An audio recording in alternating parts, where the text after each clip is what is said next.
So we talked about adoption really early on, and that's how we wanted to build our family. And so we decided to look into international adoption. Yep. And we adopted Chris from Ukraine, and then shortly after he was home with us, we started the process to adopt through DCF. Yeah, I think it was actually, I think our relationship grew in different ways through MAP training, just because you learn a lot about yourselves and what your strengths and weaknesses are. And then once we had Chris, we thought, well, we've been really blessed, and why not just see if it might work out locally as well. So I just was so eager for us to find a match. We waited 10 more years before we adopted again.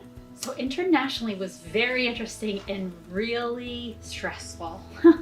Chris was actually at the 3rd or 4th orphanage that we went to, so that was a process. But then we've actually been back to Ukraine since then with Chris. So. Yeah, a lot of fun.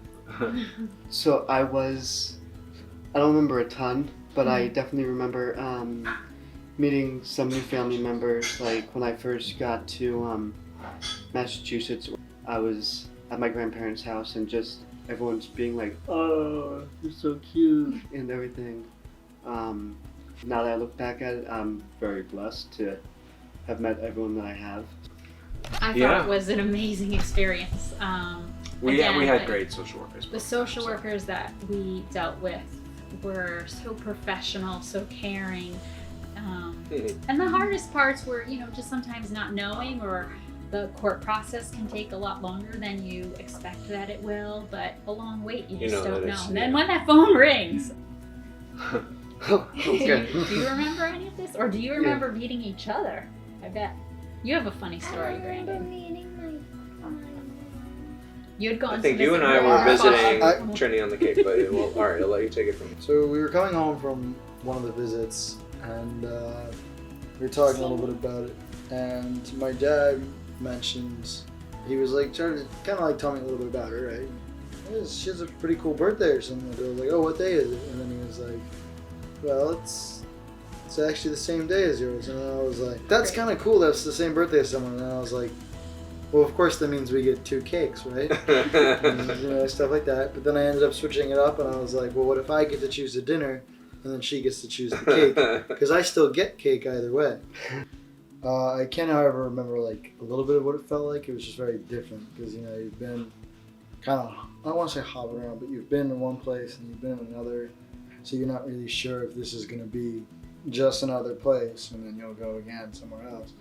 So I think it was kind of a pleasant surprise to realize at that point that I'm actually staying here, and this is the official one. That was always a really nice feeling. I can remember that pretty well, actually.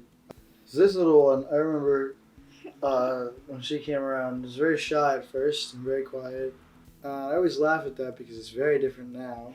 Because someone over here has a lot of energy now, and she usually takes charge of whatever situation's going on. But I always just laugh. Some ones have a lot of energy. Yeah. I remember when she came in, she was so tiny that I remember I could like lift her up with one arm and not even sweat it. And it was now funny, but now I can't because she's grown big and strong like me. And then with Brandon, he was just a ball of like energy. I remember, like, I thought it was very fun to have like a little brother, but I had to remember that he is younger than me and I could hurt him by mistake if I accidentally ran into him. But now he hurts me when he runs into me. So the rules have changed.